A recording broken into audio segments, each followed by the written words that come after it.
So the third character in Visions of the Daughters of Albion is Theotormon, outside, of course, of Bromian and Uthun. Theotormon is the lover of Uthun, but when she is raped by Bromian, he wants nothing to do with her. Even though Uthun tells him over and over again, I am pure, I am pure, I'm the same person that I was.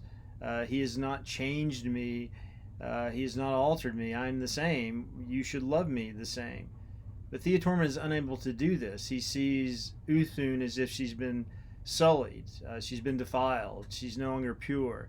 So he basically is unable even to hear her, much less embrace her. There's a pivotal moment in the poem where Uthun is especially emphatic in asking Theotormon to love her. And here's what he says after being silent for quite a long time. Tell me, what is the night or day to one o'erflowed with woe? Tell me, what is a thought, and of what substance is it made? Tell me, what is a joy, and in what gardens do joys grow? And in what rivers swim the sorrows, and upon what mountains wave shadows of discontent? And in what houses dwell the wretched, drunken with woe, forgotten and shut up from cold despair? Tell me, where dwell the thoughts forgotten till thou call them forth? Tell me, where dwell the joys of old, and where the ancient loves, and when will they renew again, and the night of oblivion pass, that I might traverse times and spaces far remote, and bring comforts into the present sorrow and night of pain. So this is not what you want to hear when you are asking your lover to pay attention to you. Instead of looking at Uthun with any compassion at all, any love at all, he refers only to his desires for a world that is past. And he speaks in really abstract language. Tell me, where have all the thoughts gone? Where have the thoughts gone? What is time? What's space? So Theotormon is so fraught with despair over his loss of the world that he most wanted that he is simply unable to pay attention to anything outside of his own pain. This is the kind of language that the clinically depressed might use, a sense that I've lost something so beautiful and I'll never get it back. And instead of trying really hard to look to the future with hope, I'm simply going to dwell on this past that I've lost that I will never get back again. So Theotormon sets himself up with this kind of solipsistic yearning. He cannot see beyond his own pain. He can't see Theotormon. He can't see Uthun. He can't see Bromian. He can't see anything. So just like Bromian, he reduces difference to the same. But he's the navel gazer. The person who is so consumed by his own pain cannot see anyone outside of that pain.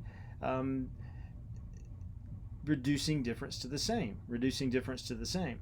In the same way that Bromian, even though he's not a navel gazer, he looks outside of himself with the microscope and the telescope, but he ultimately ends with the same result. Both of these male characters are so consumed by their egos, so consumed by fear and desire, fear of the other, desire to conquer the other, that they are basically blind to the world outside of them. Or better yet, wherever they look, they see their own reflection in a mirror. It's as if there's some kind of mirror like tied in front of their faces, would be a better way to put it.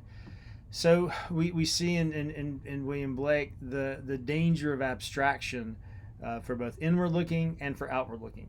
Obviously, you cannot speak without abstraction. Words themselves, definitions, are abstractions. You can't create poetry without abstractions.